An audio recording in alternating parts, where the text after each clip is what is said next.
You don't have to run anymore, Pete. You can stay with us. This thing is dangerous. We don't want to leave you, but they'll come looking for you. What's gonna happen to Elliot? You have no idea what this thing is capable of. Let's go hunting.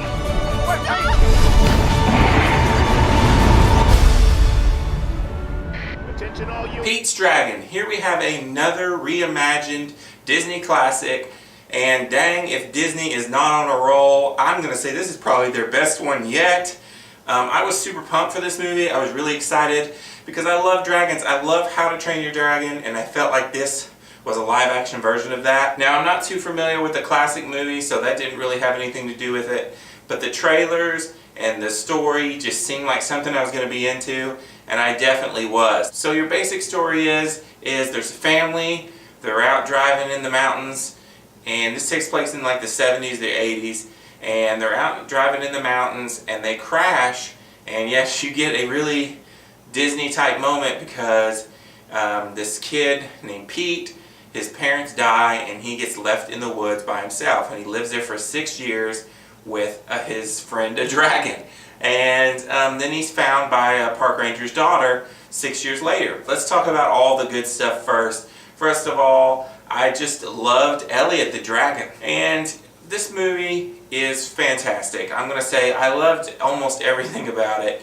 There are great characters, and the story is really interesting, and there's a ton of heart in this movie.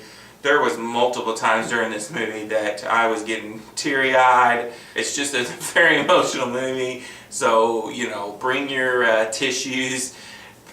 Elliot is like a dog, so, you know, he has dog mannerisms. The little boy here that plays Pete is fantastic. I really liked him, and the dragon looks great.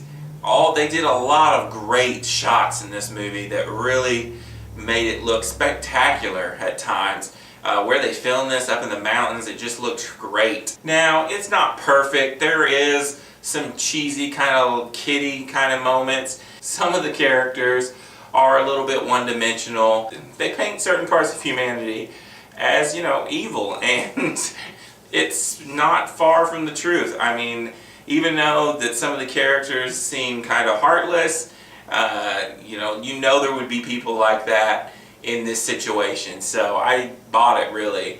It's a little depressing at times. This movie definitely is depressing at times, but it's also heartfelt and uplifting, and it's kind of paint by numbers, so you can kind of see where it's going. So that, I mean, I don't really care. I don't care if it's paint by numbers as long as it's done well, and this one is done well. I think I connected more with this movie than I did Jungle Book. I know a lot of critics thought Jungle Book was better than this, but I feel like this is better than Jungle Book. This is my favorite live-action Disney movie here in a long time. I just really fell in love with it. Just super into this kind of stuff, so I'm going to give Pete's Dragon a 4.5 out of 5. If you like this video, click that like button. If you want to keep up to date on all my videos, click this glorious subscribe belly button. If you want to see my last few videos, click over here. This has been a Rainy Cage production. Peace out.